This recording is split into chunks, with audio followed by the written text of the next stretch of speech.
Hey guys, this is the V20 and LG says it's the perfect phone for content creation. So the video team and I, Dan and Adam, we took it out into the field and put it through a bunch of really difficult content creation scenarios. We tested it against the Pixel XL, the iPhone 7 Plus, and Samsung's GS7.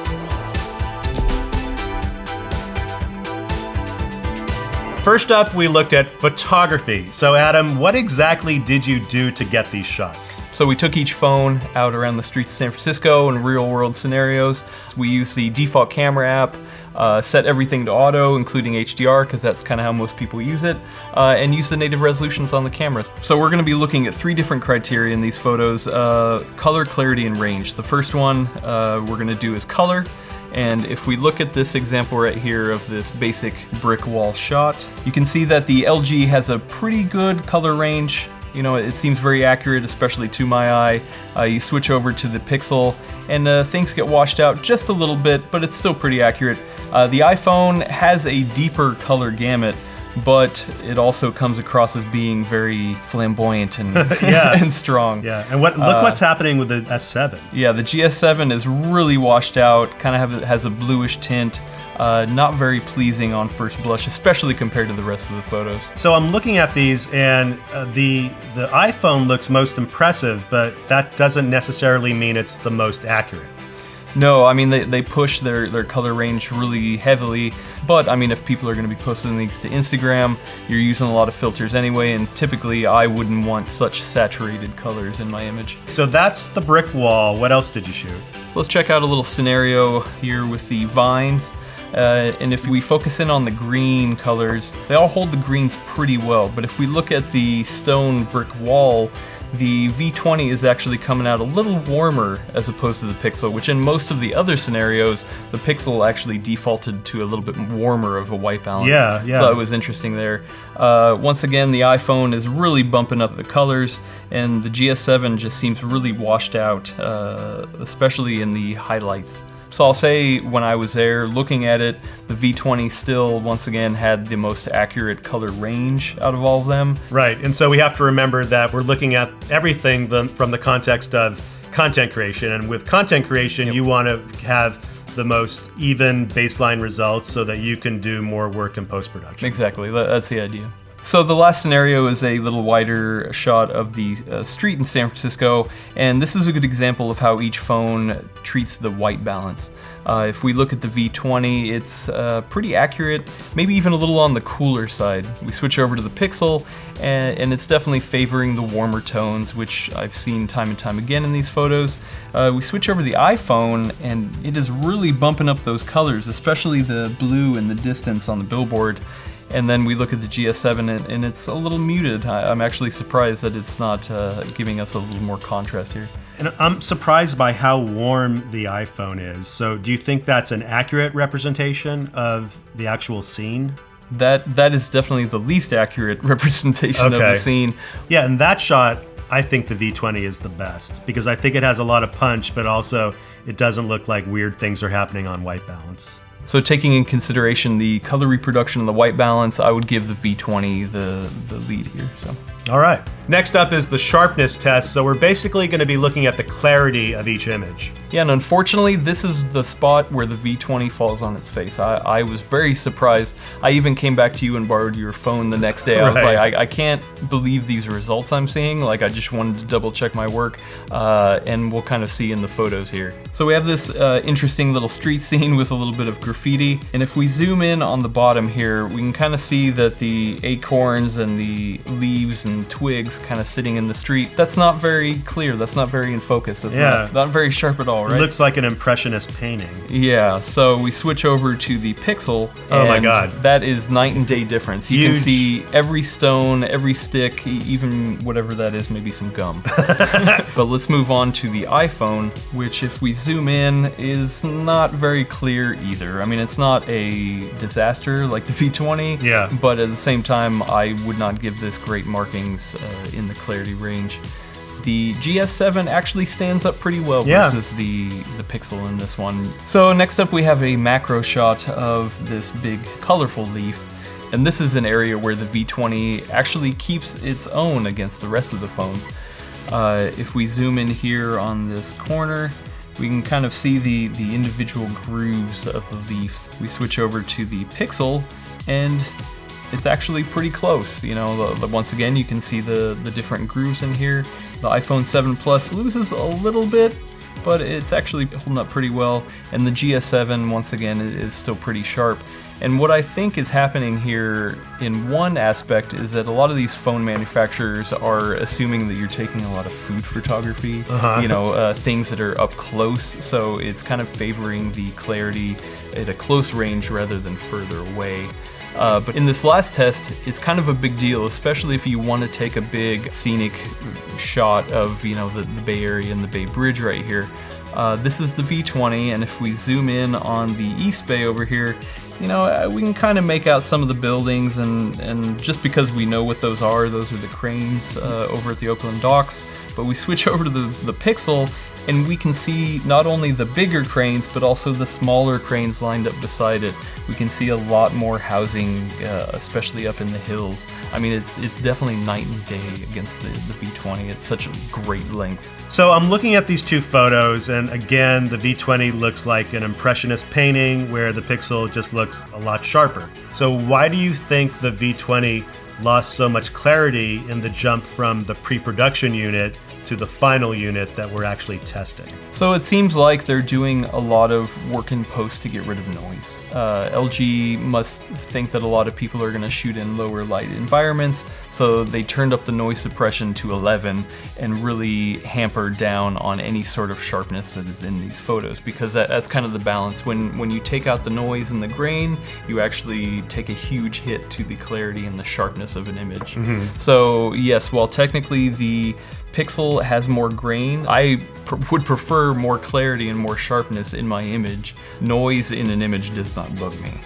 So this is an area where the V20 just falls really flat, and I actually give it the worst rating out of all of them. So now it's time to bring up the old histogram and look at dynamic range. So what are we looking at here? So the left part of a histogram represents all of the dark areas of the image, where the right part of the histogram represents all of the light parts of the image.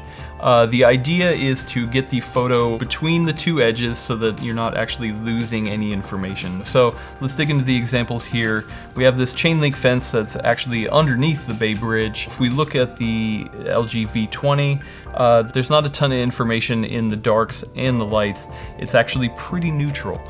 We switch over to the Pixel, and you can see there's a little bit more of a bump at the highlights here to indicate that because of the wider field of view, we kind of picked up this sign over here. But once again, it's not hitting either end, which is nice. We jump over to the iPhone, and it's doing things a little differently. And the GS7 is actually pretty close to where the V20 is. So just based on what we're seeing in the histograms, can you pick a favorite photo? So as a content creator, once again, you want the most information available to then edit the photo with. So in a flat image like the V20 here, I can introduce contrast, whereas the iPhone, it's already introducing contrast for me. So is it fair to say that just in this shot, the iPhone might take a good shot if you have no intention of doing anything in post, but the other ones are better for content creators? Exactly. So this next scenario I wanted to bring up because it showed where the HDR did not fire. I had all the phones set to auto HDR, and once I brought it into post, I was able to determine on, when it used it and when it didn't. If we look at the concrete in this image on the V20, you can see that it's very bright, and if we look over at the histogram, it confirms this. All the information is pushed to the right, indicating that we're losing a lot of the information in the highlights. The Pixel, the iPhone, and the GS7 fired off their HDR and was able to preserve the highlights while keeping the darkest areas still exposed properly. Me personally, I would rather not have the camera rely on HDR to get a properly exposed photo. But once again, it is losing the highlights, and so that is a big negative against it. So in this next example, we're able to get another clear indication of how it keeps a flat color profile and gives you the most information to work with. The V20 is not hitting either side of the histogram too hard. Same with the Pixel, though it is exposing a little darker. The iPhone is really stretching and adding contrast into the photo, of course, and the GS7 is starting to push it a little bit more towards the highlights, which is, as a result, washing out the image overall.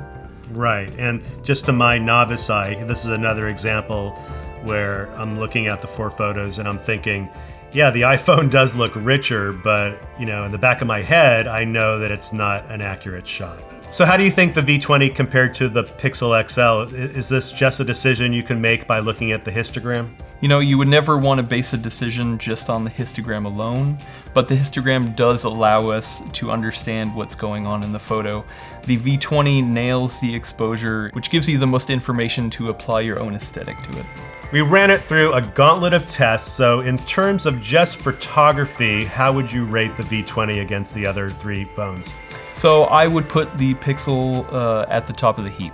I think that it has the great advantage of having something that's punchy right out of your pocket, but it still retains a lot of the information you would want to edit and put your own aesthetic on.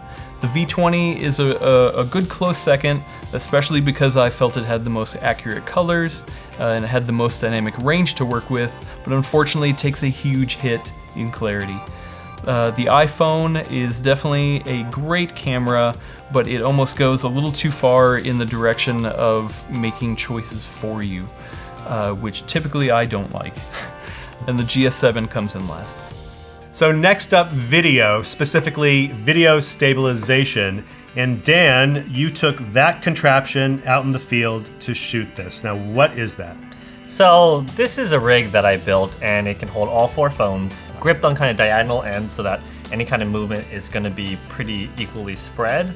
And then all the cameras kind of were mounted so that the lens was kind of equidistant from the center. So just to start kind of setting up what the testing situation was, we put all 4 phones in 1080 at the highest quality or the highest bit rate.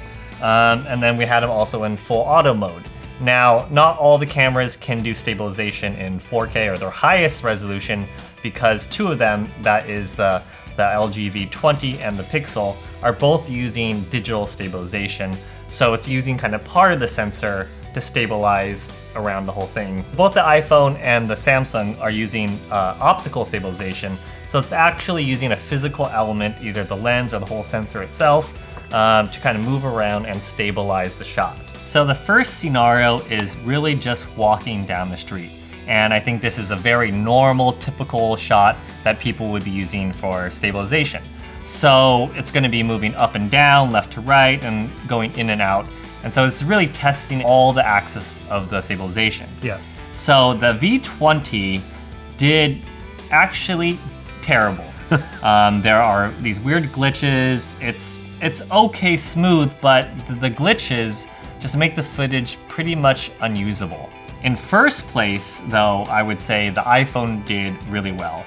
It was pretty smooth, not so smooth that it feels like you're floating down the street, still feels like you're walking, but there's no jumpiness, there's no glitches, it's just all around pretty good.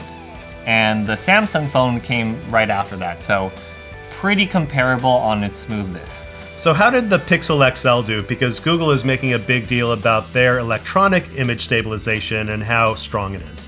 So overall, the Pixel was pretty good. There are moments where it's very stable, but then all of a sudden there were these little jumps.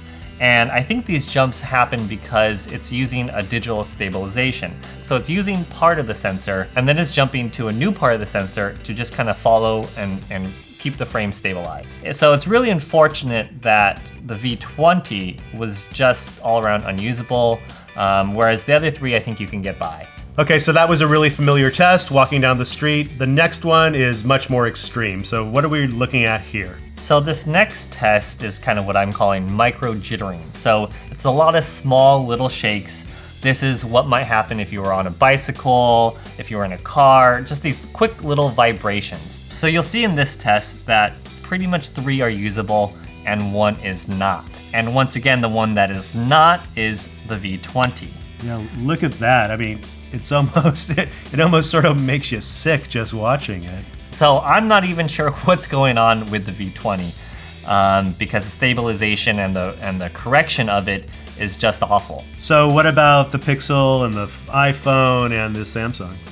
So the Pixel is doing the best, and I think it's because of that aggressive stabilization that we saw in the previous test is now coming into play, where it's really holding that shot super steady. And the iPhone and the Samsung, I would argue, are both usable, but definitely behind the Pixel. To kind of test another real-world scenario, which is maybe your kid's playing a sport and you're in the stands, you want to see how stable the shot can still be kept. And in this case, you would think that digital stabilization, which can use, basically the whole sensor still, is going to do better than optical.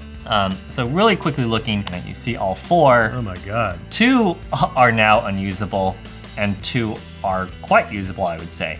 And it's interesting that it's not based on the optical versus digital, because both the Pixel and the iPhone are doing pretty well here. Meanwhile, the V20 and the Samsung are once again on the bad side. So as an Android user, I know that for image stabilization and video, I would definitely pick the Pixel over the V20. But what's your opinion if you're looking at all 4 phones? The Pixel did do quite well in 2 of the tests, but in that first test that we did, the kind of jumping around, I knocked it down a few points. So actually, I put the iPhone 7 Plus the best. In all cases, it worked at least decent, and it was predictable. And I think you prefer predictability sometimes. Right. Adam is back. Hey. So we've done a bunch of testing of the features that LG is specifically promoting as what you need if you're a content creator. So taking everything together and really, again, just looking at what we tested, do you have a preference as a content creator for our video team? I have no problem saying that you can turn to the LG V20 and create a lot of awesome content with it. In the photo mode, you're getting great dynamic range, great color reproduction. Unfortunately, in video stabilization, it fell flat. And in audio, it's actually the only one that offers any sort of manual control over the features, so I would count that as a win. So it sounds like you're giving the nod to the V20, is that right? I appreciate what the V20 does in a lot of areas, but still the Pixel XL, I think, is the one that you would turn to for amazing photos, especially if you want really crisp, clear photos. The electronic stabilization in the video is actually surprisingly good versus OIS. And the audio, while it's okay for a smartphone, I would still be able to use it in a lot of scenarios. So the Pixel, I think, is the best content creation phone for the everyday person. Okay, got it. It does sound like the LG V20 is a very strong phone for content creators, but if you're looking at all the tests, the Pixel XL wins.